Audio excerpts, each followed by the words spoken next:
Thank you so much. I can see a lot of people joining. We can start. We've spent last month quite busy carrying out multiple legal clinics. We spoke to entrepreneurs, founders, investors in the UAE. We had about 5 or 6. We spoke to about 200 plus people, and people shared their concerns, their questions. We tried our best on the spot, resolve the issue or advise them where to look, where to go. But one of the things we decided to do is, now that the events madness is over in Dubai, we will do a webinar where we will talk about all of the issues in relation to Web3 and crypto companies in the UAE, and we'll do that in a structured manner. And this is recorded, so this can be shared with everyone who registered but did not have a chance to attend. And also, I'm sure Katerina will make it public for everyone to get the information. And if at any point you have a question, there is a Q&A button there that you can submit a question and we will address it.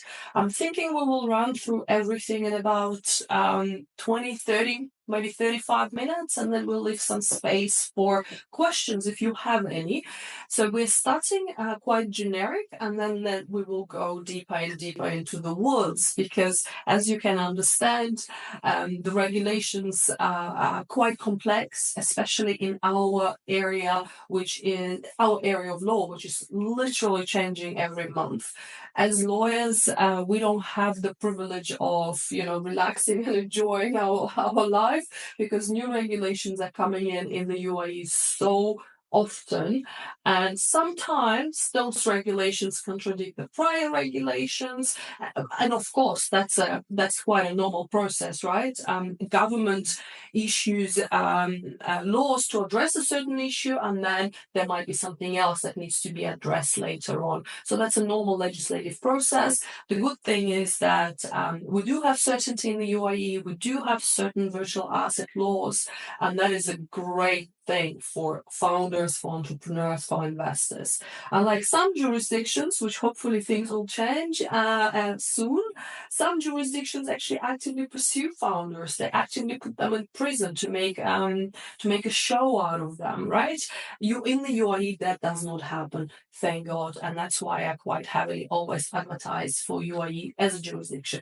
We will focus on the UAE here, but of course at NeosLegal we support founders and entrepreneurs across multiple jurisdictions, not just the UAE, because blockchain and crypto has no borders. Jurisdictions have borders, so we work with multiple jurisdictions across the globe. Before we start, a small disclaimer: this is for educational purposes only. If you have a particular thing you would like to discuss, please email us. We will answer. We will jump on a call with you and particularly discuss your situation. And also, just because your cousin did something in the Web3 space, please don't apply it to your project, because everything is very particular to a case and particular to your project. So let's be mindful of that.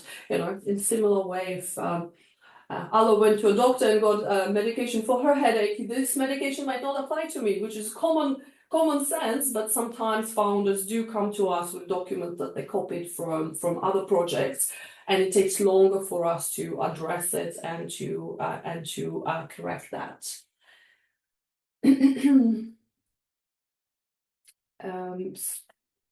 Okay. About NeosLegal, I've set up this boutique firm that only advises Bitcoin, Web3 and crypto companies back in 2016. I left the corporate world back in 2016, and I decided I'll dedicate myself to Bitcoin.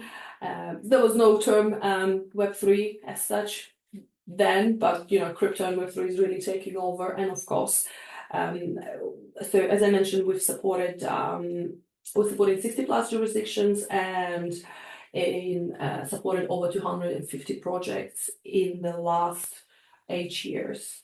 I look forward to supporting more. We actually spoke to more people in the month of October than in the last 8 years, which probably shows that the bull market is coming and there's a lot of more acceptance for crypto entrepreneurship and Web3 entrepreneurship. Back in 2016, as you can imagine, a few people were rolling eyes, thinking, you know, what is this Bitcoin, imaginary money for God knows what sort of also indecent people. Before we dig into the regulations, let's talk the top mistakes that we see crypto founders make. And that is irrespective of the jurisdiction, irrespective of the project, we see these mistakes across the sector. Operating without a proper legal structure. Why do you need a legal structure? It separates your personal liability from the project. It separates your personal assets from the assets of the project. Imagine you are several founders and you got together and started running a Web3 project. What does that mean? That means each and single one of you is a partner in a common enterprise. And as a partner, you become responsible for the mistakes made by other partners. And this is something you don't want. You don't want a situation where there's uncertainty as to your personal legal standing. And that's why we always recommend, or any lawyer would always recommend, to structure a proper legal structure. And we will go in details a little bit more. Another common mistake we see is establishing that legal structure in the wrong jurisdiction. For example, in 2022, Cayman was super popular jurisdiction for token issuance. Guess what? You cannot do token issuance in Cayman anymore unless you have proper approvals from the Cayman Financial Services Authority. So just because somebody has done it in 2022 doesn't mean you can do it in 2024. So Cayman is not a proper jurisdiction for token issuance. There are other jurisdictions which are suitable. Or for example, Seychelles just introduced a VASP Act. So all the launch pads and exchanges that are situated in Seychelles have to either relocate to another jurisdiction or obtain VASP licensing. So it's very, very important before you do a certain activity from a certain jurisdiction. It's very important that you check that you can actually do that as per the laws today, not as per the laws, a couple of years ago. Regulatory compliance is very important, and I'm very, very proud of my colleague Ala, our senior associate, who's been nominated as the best crypto compliance expert globally, and hope you can all vote for her, and we'll bring that award home. I'm very proud of your efforts, Ala. So the regulatory compliance is very important. Why? Yes, there are laws and regulations. That's all fantastic. We're aware of the laws and regulations. But what's the next step? You have to comply with those laws and regulations. Just being aware does not mean that you can relax for the rest of your project. You have to actively be aware of your continuous compliance obligations. For example, Cayman is a good example. In 2022, it was all great and fantastic to issue a token out of there. But now it's not possible. So if you're still in if your project is still issuing new tokens, maybe that is not you should be doing. Maybe you should reconsider that. If you're a VASP that is running in UAE, for example, it's great, you've received a license, or you're in the process of receiving a license, but then there are continuous obligations in certain steps you have to do in order to continue keeping that license. For example, there are weekly reportings, annual reportings, quarterly reportings. So the regulatory compliance is very important. And not only in the virtual asset space. If you're a virtual asset company, you have employees, so you have to comply with the labor laws. You also have you're also probably processing some digital data that you receive from your clients. So you have to comply with the laws in relation to private personal information. And there's a whole raft of laws you have to comply, not just the virtual asset laws. Another thing that we see quite often, it's actually probably the most common thing, is the inadequate legal documentation, or there are simply no contracts. I understand we're in crypto, I understand you send a Telegram message, I understand you agree on everything using a Telegram message, but that is just not sufficient, right? If somebody breached a contract, how would you establish the terms of that contract? Or even, how do you establish that there was even a contract to start with if you just chatted on Telegram? Fine, you can do the screenshots, maybe it will be enough, but maybe not. So document, even if it's, document in your own words, have the other party sign off on that. That will be better than just having a screenshot of Telegram messages.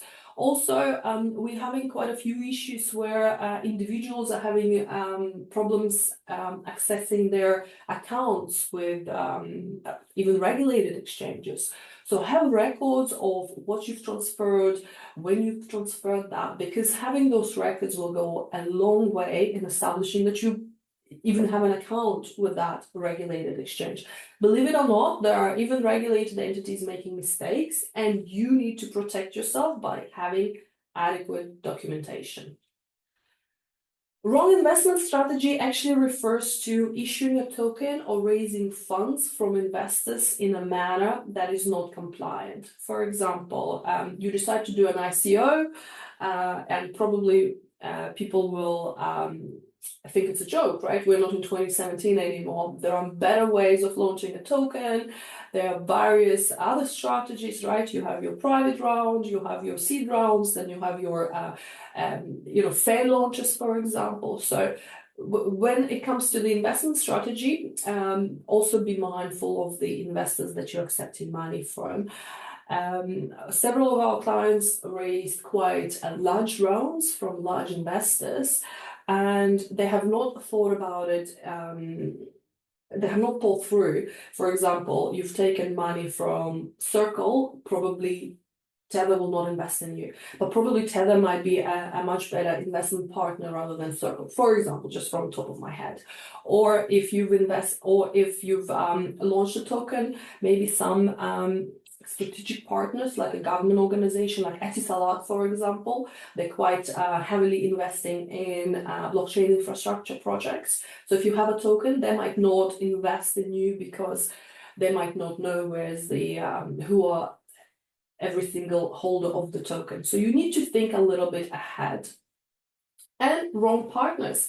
We see this quite often. We have multiple, that's actually 50% of our work, cleaning up the mistakes made by corporate service providers, establishing a company in a wrong jurisdiction, setting up a wrong free zone entity, dealing with closing your bank accounts because a wrong advice was given. So be very particular who you trust with your Web3 and crypto venture.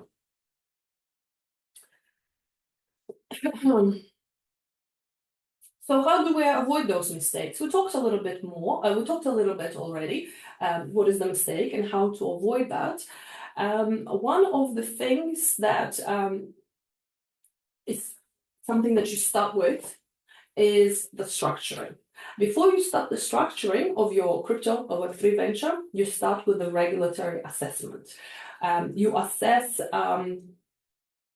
is it a regulated activity? Is it not a regulated activity? What is the best jurisdiction? What are the required corporate structures for your venture? There's quite a few things to consider. So how we normally would do that, we will look at your website, we will look at your business plan, if there is already, we will look at your white paper, if there is one already, and we will already have a bit of a draft. This is how you structure this is where you structure it, and this is what is required.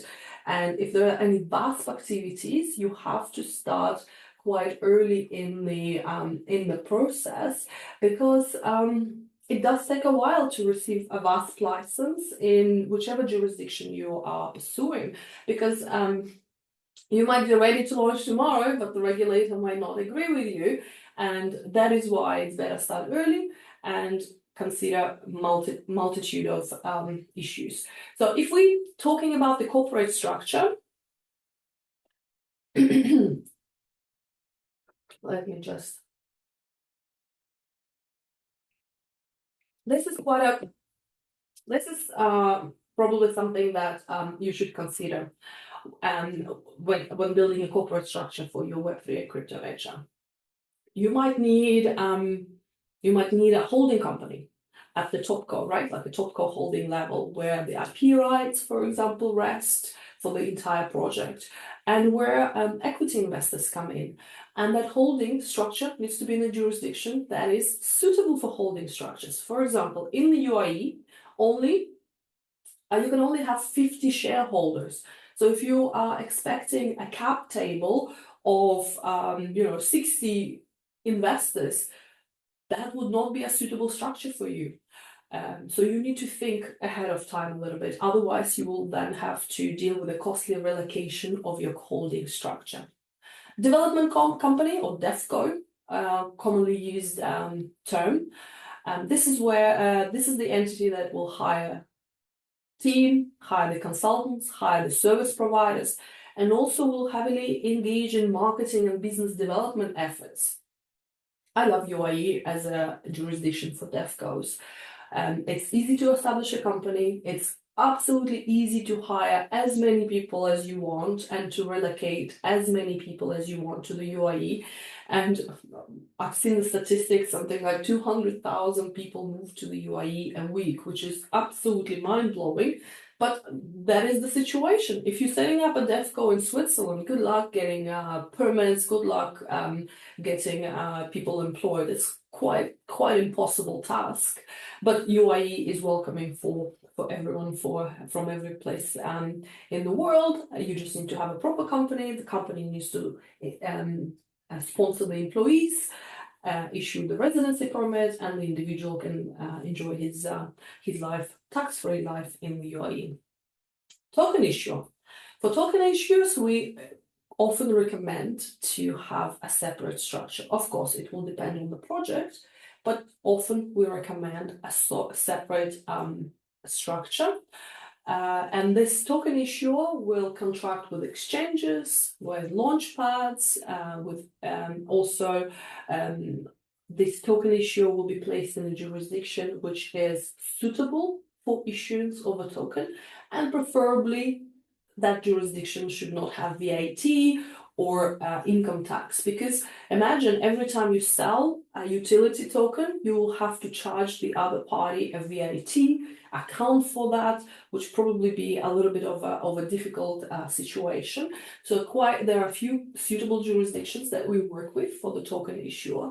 And then before you list your token on exchange, a package of documents will be prepared for this legal entity, together with a legal opinion stating, on the nature of the token, so the exchange can list you. DAO legal wrapper. If your Web3 venture is a DAO, and if you are building a governance token because you want your community to have a say in the development of the project and to have a say in the advancement of the new features, this is where DAOs come in.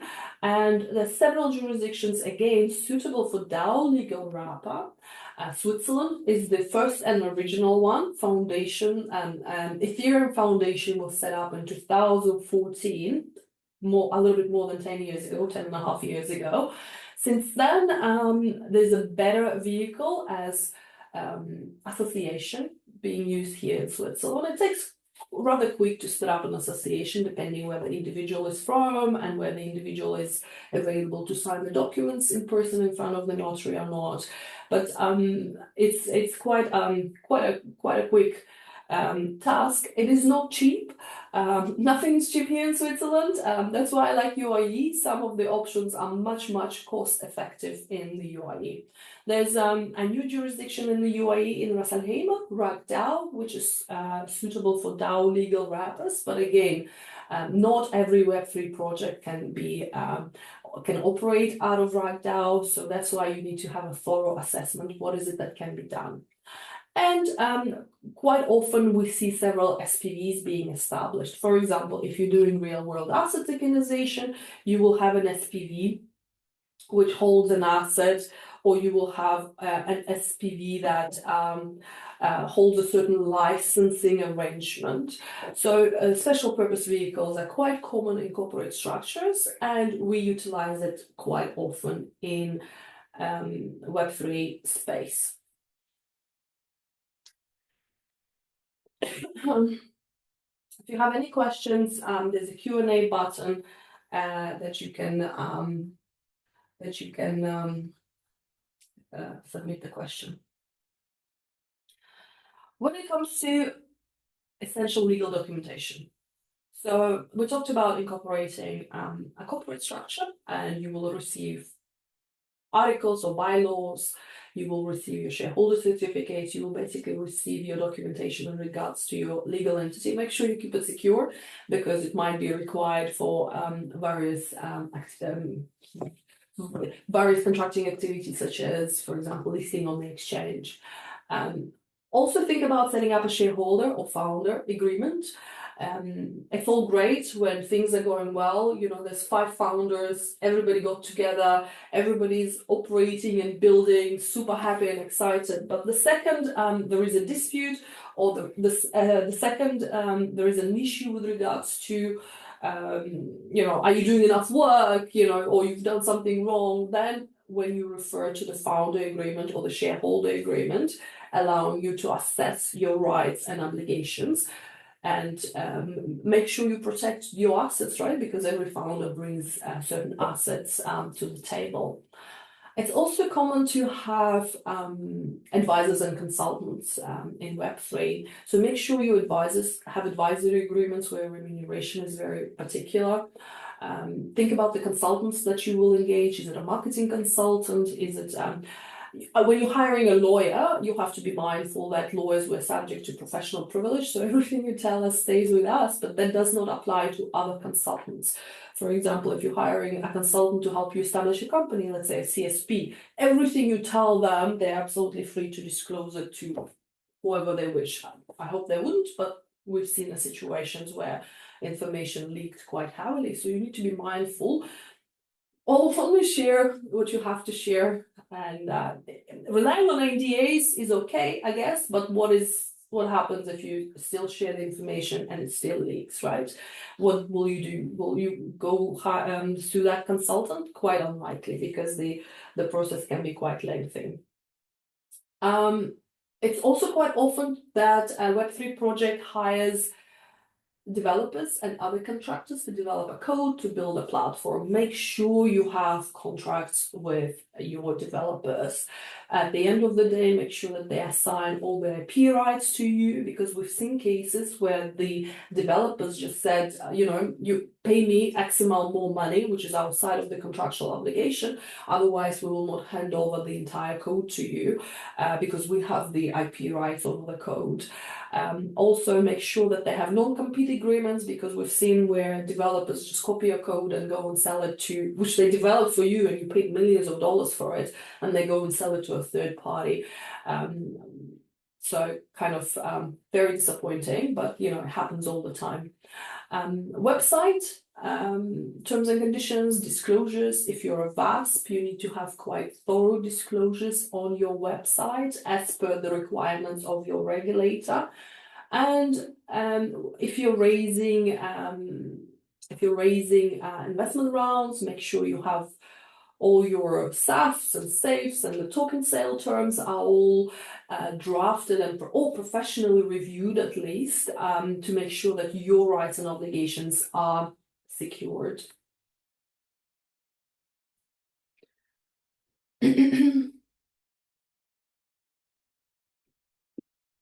When raising, speak to a VC you trust and talk to them about building a fundraising strategy. We've seen quite a few times when a fundraising strategy went very wrong for multiple reasons, right? A token was sold, but then Etisalat wanted to come in and invest and they couldn't, for example. So there was some some heavy adjustments were required. Also, are you doing a public sale of your token? For example, very common tapping games, Telegram tapping games. There's a huge community of builders that are building Telegram games. I mean, you would not go for a VC fund, right? Those games are suited for individuals to, put in a few bucks to go and play video games. So the nature of the project or the business case of the project will heavily dictate what is your fundraising strategy. And have a look what your biggest competitor is doing, right? Because every great idea that we have at the moment, surely somebody done something similar. So have a look what your competition are doing, and absolutely have a chat to a trusted VC. One of the VC partners that we are running this webinar in partnership with New Tribe Capital. I cannot see them. Yes, I can see them in the audience. So chat with somebody like New Tribe Capital, very reputable, very trusted VC in the Web3 and crypto space. Even if they would not invest in you, for example, because you just do not fit their investment thesis, but talk to them about how would you go about your fundraising strategy, which VCs to talk to, and if they're kind enough and if they're free, I'm sure they will be more than happy to have that conversation with you. I highly recommend speaking to professional venture capitalists in the space because they've seen everything 2 times over. And now we get to the gist of it. If your project is considered to be a VASP, virtual asset services provider, you would have to know the legal, and you decide, for example, to operate out of the UAE or target the UAE investors, which is the same, you will need to understand the legal framework of the UAE virtual asset laws. It is quite imperative. If you don't follow the framework, the penalties and the consequences are quite severe, up to a criminal investigation against the founders. And that is something we absolutely do not want to see. For those who haven't been to the UAE or, just let's put a map to have a look. So Abu Dhabi is the capital, Dubai is one of the Emirates, and then we have total 7 Emirates in the UAE. And what you need to be mindful of is that the UAE has a mainland jurisdiction in each of the Emirates. There are 2 financial free zones, which are separate jurisdictions. There are economic free zones, around 45 of them, which are separate jurisdictions. And there are offshore jurisdictions, we have 2 of them. So a small country of 10 million people, and we have over 45, maybe 50 different jurisdictions, which can be quite confusing, especially if you first arrived to the UAE. I've been in the UAE for 17 years now, and it comes natural. Of course, you have a choice, right? In my mind, a choice is a good thing, but you have to be careful that you choose the right thing. I mean, that's the issue with choice always. So let's go through that a little bit more in details. So here's some of the economic free zones, which can be suitable for Web3 and crypto ventures. For example, DMCC, they have a dedicated crypto center. Digital Assets Oasis, RAG-DAO, was set up in Ras Al Khaimah specifically for Web3 ventures. Maidan and ISA are heavily used by Web3 and crypto company. Rakes, for example, Janza as well, they have an offshore jurisdiction. Dubai World Trade Center, that's where VARA is based. And then we have a couple of other free zones.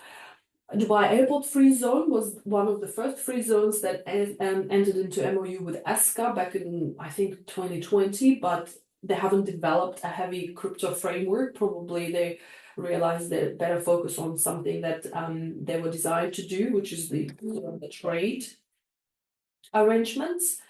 So, but what does that mean? For example, if you establish in a certain economic free zone, there are certain consequences from the regulatory point of view. So you have to be very, very mindful where you establish. And of course, if you establish in the wrong one, it's okay. There is no issue. You can move to a more suitable jurisdiction, which is doable. It will take some time, but it's absolutely doable. Let's talk about the financial free zones. We have two financial free zones, and they're completely outside of the UAE jurisdiction. They use English common law, and they have their own courts, they have their own arbitration, and they have their own financial regulator.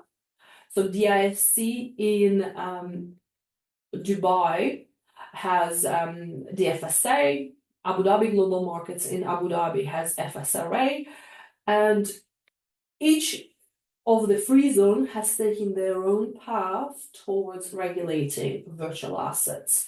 Abu Dhabi was the first to issue a framework for crypto assets back in 2018, super early. There are multiple crypto exchanges that are licensed in Abu Dhabi and operating out of Abu Dhabi. For example, Binance Custody Division is licensed in ADGM, M2, quite a large locally backed exchange operating out of ADGM. Kraken got one of the first licenses out of ADGM, I think back in 2018 or 19. So they were the early mover in the space. The IFC recently came up with a couple of initiatives. What they do is they allow currently regulated financial institutions to receive exposure to approved tokens, and the approved tokens are quite few. Bitcoin is an approved token. I mean, as a Bitcoin maxi, that really cuts my ear when Bitcoin is called a token, but it's okay. Ethereum, Tone is an approved token, and a few more are approved tokens. So if you're a regulated financial institution already operating out of the IFC, you can either have an exposure or allow for exposure to your customers to approved tokens. Recently, they had an interesting development for wills for digital assets, which is actually quite important. God forbid, I mean, we all gonna die one day, but God forbid your family doesn't have the keys or doesn't know how to access your private wallets, and you happen to have quite a few assets there. So probably thinking about a regulated will for your digital assets is a good idea. Whether this is a suitable will for you or not, make your own assessment. And this project was built on a very particular chain, which an interesting choice, but a choice made. So hopefully more chains will be added, including Bitcoin, of course. And our favorite,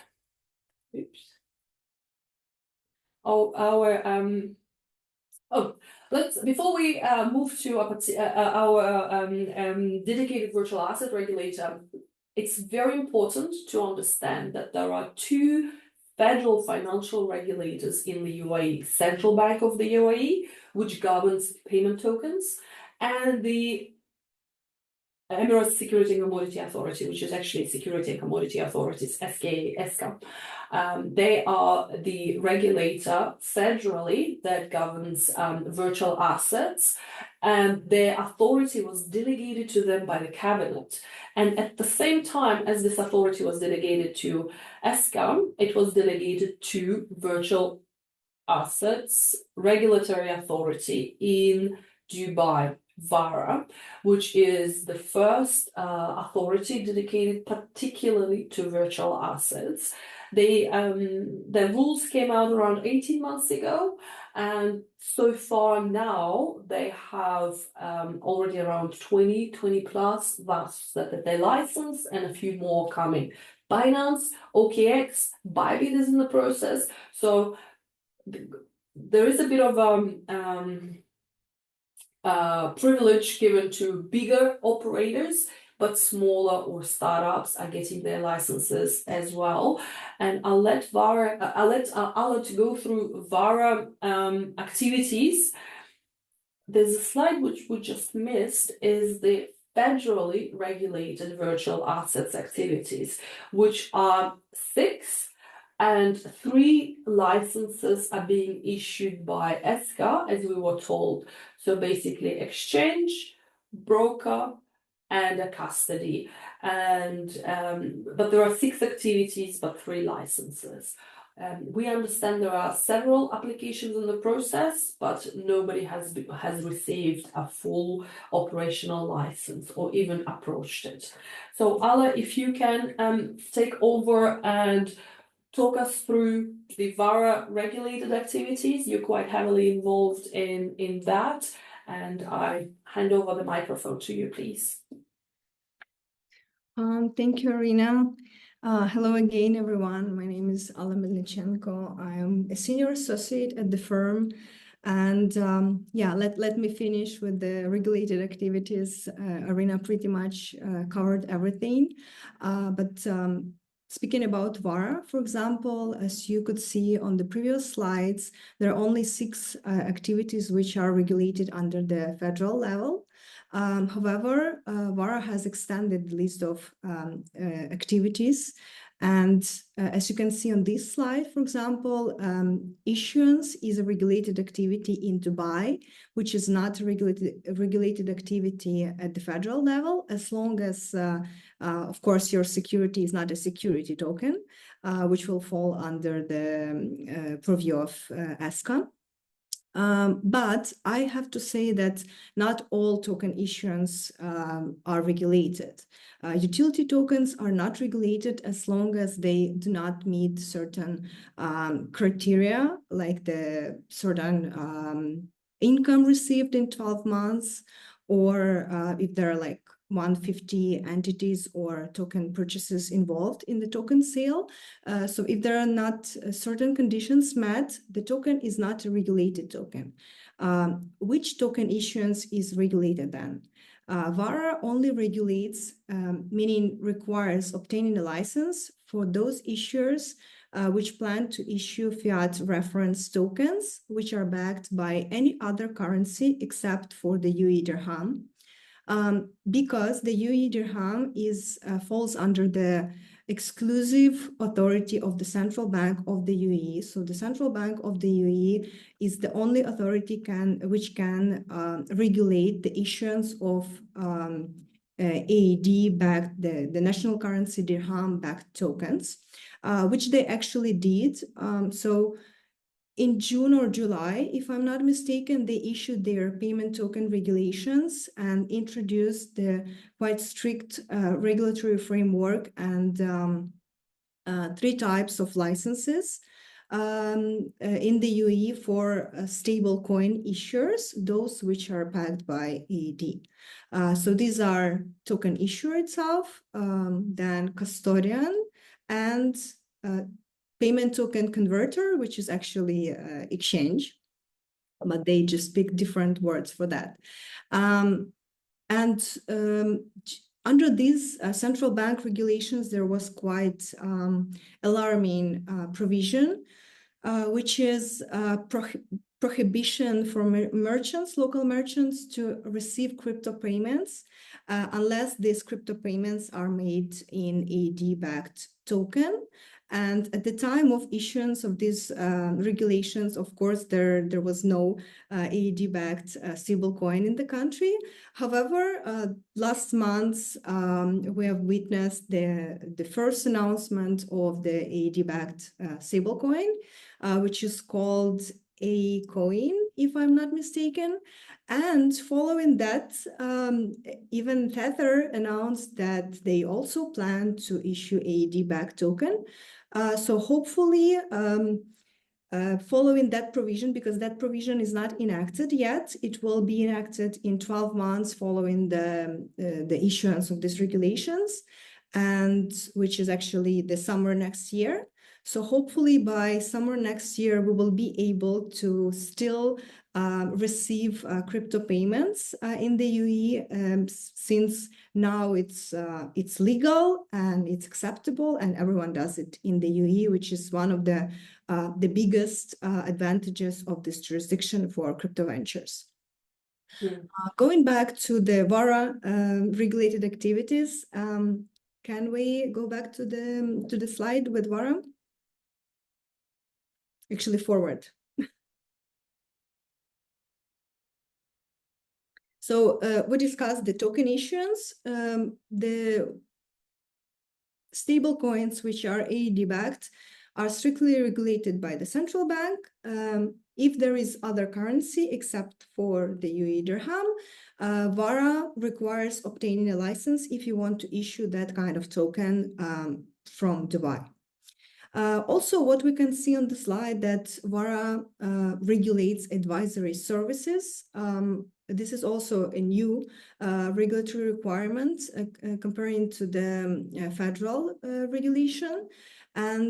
But by advisory services, what the VARA actually means, this means investment advice. So for example, me acting in my professional capacity as a lawyer is not a regulated activity as long as I'm licensed attorney and I provide legal advice on your crypto activities, let's say. Or the same applies to, for example, accountants, right? But if you want to provide investment advice from the Emirate of Dubai, you will need to apply for VARA license. The rest of the activities are more or less similar to those which are regulated under the federal level, with the only one difference: if your entity is based in Dubai, then you will have to apply for VARA license, but not for ESCA license. But also, with regards to the I had a thought, I lost it. When we talked about multiple jurisdictions, right? When we talked about multiple jurisdictions, if something is, for example, if your activity is regulated in Dubai, across the road in Sharjah, it might not be a regulated activity. So that's why I say that the fact that we have so much choice is a feature, is not a bug. I'm not saying avoid regulations by moving across the road, but you have to think which jurisdiction to pick in order for that jurisdiction to be suitable and beneficial for you. And we see that quite often. So we assist with jurisdictional arbitrage, as it's called. Absolutely. And yes, the scary slides, the penalties. Yeah. So should I continue, or you'll take it over? So with regards to penalties, again, because of the political system of the country, there are two different levels of the possible legal consequences that may apply to you. There are federal level and of course in the Emirate of Dubai. And as you can see from the slide, that the legal consequences may be quite severe, starting from very hefty fines, I would say, and ending with criminal liability applicable to founders and managers of your venture. That's why it's extremely important to stay compliant with the law and first of all understand the law which is applicable to your business in the UAE. There's a really good question from Graham. What is the current position with regards to providing DeFi projects? I guess with regards to building DeFi projects. So that does not fit the regulatory licensed landscape, because at the moment the regulator regulates centralized projects. What is happening? Centralized projects, exchanges, custodies, if you're doing a payment service. So if you're truly a DeFi project, which means non-custodial, which means peer-to-peer transactions are taking place, and it's a decentralized project, that UAE does not currently regulate DeFi projects, and I can't think of a jurisdiction that would look to regulate a DeFi peer-to-peer project. Even MiCA, fully decentralized projects, as they call it, there is of course a question: what is a fully and what is decentralized? Those projects would not be regulated. However, you need to be careful to, if you're trying to run an OTC desk under the pretense that it's a DeFi project, or you're trying to do, lending and borrowing under the pretense that it's a DeFi project, and it's not really a DeFi project, you will be caught by the regulations. So you have to be quite mindful of your business case, because regulators are getting smarter and smarter, and you will be, we don't want you to be caught. There's a few questions coming in. What is the simplest way to set up a token legally? Is a 3-person crypto a lot of founding team to sell tokens personally? So the question about setting up a token and issuing a token, I would not be, can founders sell them personally? I would not be doing that as a, selling as a founder personally. I would, yes, set up an SPV in a very friendly, cheap jurisdiction, such as, there's two things to consider. First of all, is the VASP laws. Does that jurisdiction allow for token issuance? And secondly, I will consider taxes. If you raise the round, make sure that the regulator doesn't come after you and not the regulator, tax authorities come after you for 52% of your taxes. So yes, I would recommend establishing an SPV, registering it, and selling from an SPV. Another question is, Ala, would probably be for you. What is the current position of Vara on running an advisory service?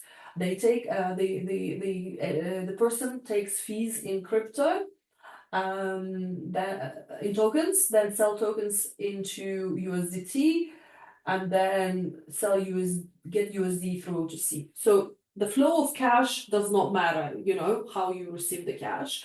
What matters is that what are the advisory activities that one can carry out under the VARA regulations? Ala, what's your advice on that?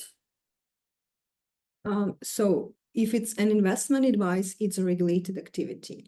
If it's an advice which is carried out in your professional capacity as a lawyer, as an accountant, I don't know, as a marketing manager, for example, this is not a regulated activity. But the moment it becomes an investment advice, I'm advising your project, hey, this token will pump, buy it. This is an investment advice, and doesn't matter how you pay me, it is still a regulated activity. So you will need to apply for a license. I hope this answers the question. Please let us know if it answered your question. If not, feel free to contact us directly. Another question is why VARA is holding up issuing licenses. I personally don't think they're holding up issuing licenses, because who would in their same mind sit on top of the licenses and guard them? What is happening is that there's such a huge volume of applications. Katerina, we can probably share a VARA feature that I did in Forbes International when I interviewed the chairwoman who actually is the brain behind setting up VARA. Absolutely incredible, inspiring woman. So what they shared is that the volume of applications is so high because the trend of 2024 is to become a regulated entity if you have to, right? If you're a centralized exchange or a launchpad or a custody provider, getting regulated is a good idea. It's actually good because it gives the credibility to your business. So they had such a high volume of applications, and of course they give priority to those applications that are full and complete and decent applications from large stakeholders, from large players. So if you're just starting up or you haven't even started, your application would probably not be as strong as an application from Bybit, for example, the second largest cryptocurrency exchange. I'm not saying the small guys are being ignored. I'm just saying that I genuinely don't believe that VARA is holding up or sitting on the licenses and not moving. And they're hiring more people now, so VARA is becoming more and more mature every year, and very strong individuals are joining it, and they're very approachable. If you go to events, you will meet VARA senior directors in the audience, you can talk to them, they'll give you the business card. It's absolutely incredible how approachable our Dubai regulator. And we deal with regulators across, I don't know, maybe 25 plus jurisdictions. I mean, I'm in Switzerland right now. Can you imagine me walking into FINMA's office and I was like, okay, I need to talk to you about something? No, that will not happen. With VARA, it happens. With ESCA, it happens. That's why I'm kind of, I pay my respect where respect is due. And I think the UAE regulators, that's where respect is really due. There's quite a couple of more questions coming in. I would also like to add that the VARA is actually a new regulator. They're just 2 years old. And of course, it took them 1 year to develop their framework, but now they're quite actively issuing licenses as long as it's possible, because the licensing process is quite complicated and their requirements are quite strict. And given that I would say they're quite fast with issuing license. There are over 20 licenses already issued during this year. So before applying for a VARA license or ESCA license or central bank license, one of the things you need a legal entity that does that, right? And if you are planning to set up a Web3 or crypto company in the UAE, this is how you would do that. You would look at the business model. You will have the business plan professionally prepared, and also step number 3 is you will have a regulatory assessment of your business plan, your white paper, and your business model, right? Because if it is a regulated activity, if you're planning, even if you're a DeFi project, but there might be some element of that is a regulated activity, then you might either take it out, put it into another jurisdiction, or you might establish it elsewhere, or you decide not to do this part of the business just yet. You'll start with something smaller.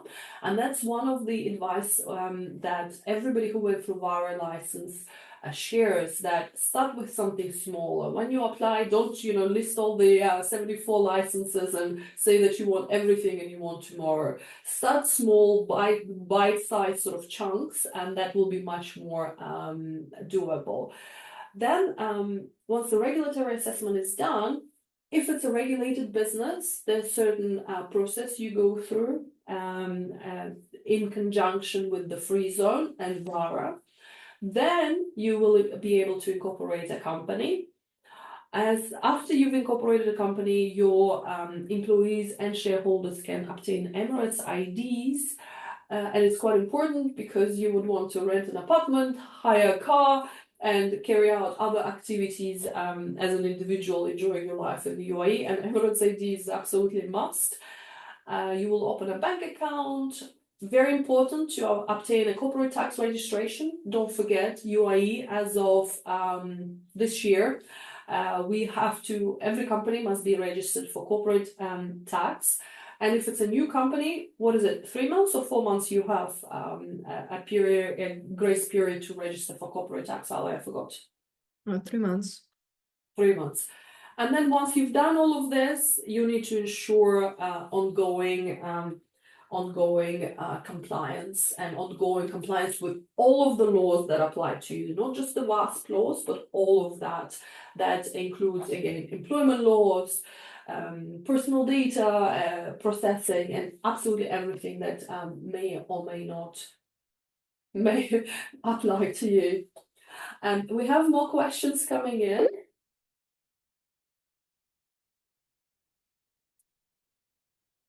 All right. What is the simplest way to set up a token? Okay, we've done that. What is the current position of running an advisor? Oh, why did they scroll up? Okay. So there are no more questions, no more new questions coming in.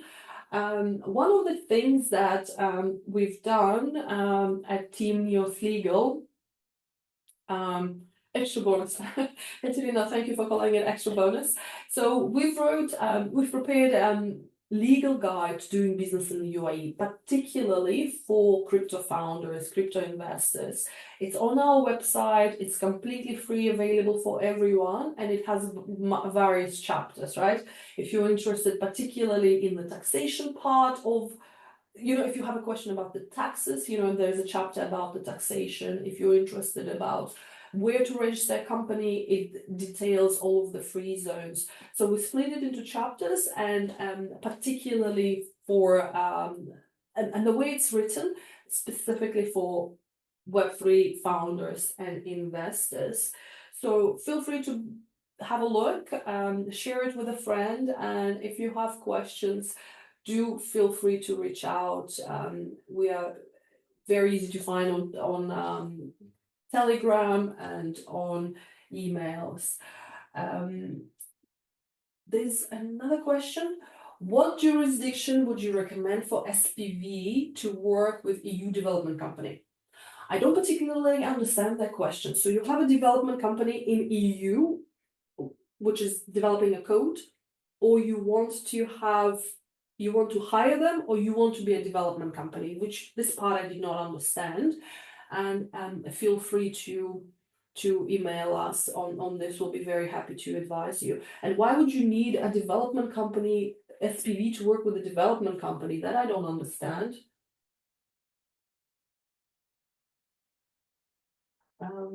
Then Graham asked a question. Could you explain further with regards to an OTC desk offering DeFi smart contracts, please? I don't think an OTC desk can offer DeFi smart contracts. What I meant is, we've met founders who want to do an OTC desk. So what is an OTC desk? I come to you, I give you my USDT, you give me dollars, dirhams, euros, whatever. So some founders register, or they design their OTC desk activity as a DeFi offering, calling it, decentralized peer-to-peer trading, which it is not, right? It's actually, I come to you, I give you my USDT, you give me dollars. It's a regulated activity in the UAE. Just because you call an elephant a hedgehog, it doesn't become a hedgehog. An elephant is an elephant. The regulator will look at your activities as they are, not as you call them.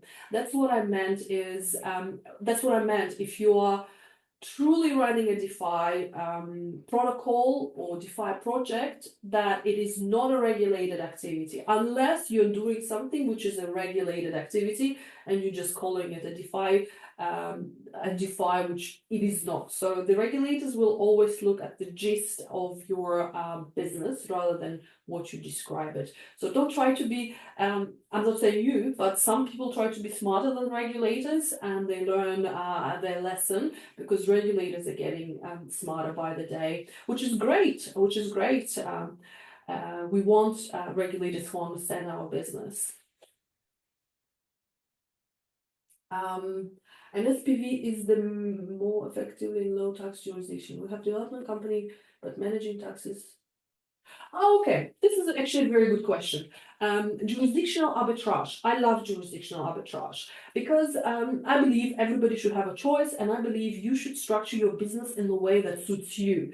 And as individuals, you're not a tree. If you don't like being here, pick up, move to a country which gives you those opportunities. For example, if you're running a development company, if you have a DevCo business, let's say software development, somewhere in Europe, you would actually have to pay quite high taxes on your profits as an individual and as a company. So we see a lot of businesses relocating to the UAE because as an individual, there's zero income taxes and zero capital gain taxes. And as a company, you have 9% capital gains and 9% income taxes, which is the lowest in the world. And you still pay taxes, you're still contributing to the, you're still being a good corporate citizen. Also in the UAE, we have a relief for SMEs. So if your turnover, less than $3 million, I think, in the 12 months, then you are relieved from all taxes. And that relief will be in place for a couple of years. So setting up a company which sells goods and services in the UAE to enjoy a low corporate income tax is maybe a good idea for your business if you're located in a jurisdiction with really high corporate income tax. Maybe it's something you should consider. And also individually, I've been a UAE tax resident for 17 years. I'm an Australian, so you can see a flag in the background. I'm still pledging allegiance to my king now. But I've been enjoying being a tax resident of the UAE for the last 17 years. So maybe individually for some people, this could be a good option. Of course, your personal circumstances might be different from circumstances of other individuals, so everything needs to be assessed individually. I hope that answers your question. If it does not answer your question, please feel free to email us. And we will be more than happy to answer any more questions or receive the feedback. Or if you are interested to explore licensing regime in the UAE, please do feel free to reach out. Do you have information on crypto mining facility license? No, crypto mining is not a regulated activity in the UAE. It is not a regulated activity in Dubai. So if you're looking to do crypto mining, you are free to do so. However, you need to be mindful of the electricity. There's been some crackdown on under the table electricity dealers because, for example, farmers in the UAE receive almost free electricity. So there's been a few cases where a farmer basically gives the electrical plug to a Bitcoin mining facility, which has been quite heavily dealt with recently. So be mindful of the electricity supply. However, if you're mining in other jurisdictions, UAE could be a good country to establish an entity which receives the benefits of the mining, right? So you basically receive your Bitcoin or anything else you're planning to mine. I do not know what else you can mine. I think Bitcoin is the last proof of work coin left amongst quite a few. Maybe Monero you can still mine. So you can receive that in the UAE entity and enjoy low taxation for sure. Privacy coins like Monero, they are not allowed and are specifically banned in the UAE. So if you are mining Monero, there's different regulatory consequences you might face. You see, like we mentioned, all the legal consequences really depend on your particular circumstances. But no, mining generally is not a regulated activity. Thanks for informative session. Thank you so much for participating. Thank you very much who joined. Feel free to reach out. We're here to support you. We'd rather spend half an hour talking to you about your project than read in the news that somebody has done something not correct, and now we all have to pay a price by regulations being more tighter. So always feel free to reach out. Thank you so much for your time. Thank you so much, Ala. Again, congratulations to Ala for being nominated the best crypto compliance expert globally. We're very proud of you, Ala, and everything you've, all the hard work you've put in the last years. Thank you very much. Being nice, Irina. Thank you. But what you need to mention, you're also on that list. I'm proud of your achievements, to be honest, because I consider my team to be my, my little babies that I'm so proud of. Everybody. I have a great mentor, that's for sure. Yeah. Thank you very much, everyone, and we will see you hopefully next month during the next season of events in Dubai and Abu Dhabi. Thank you. Thank you. Bye.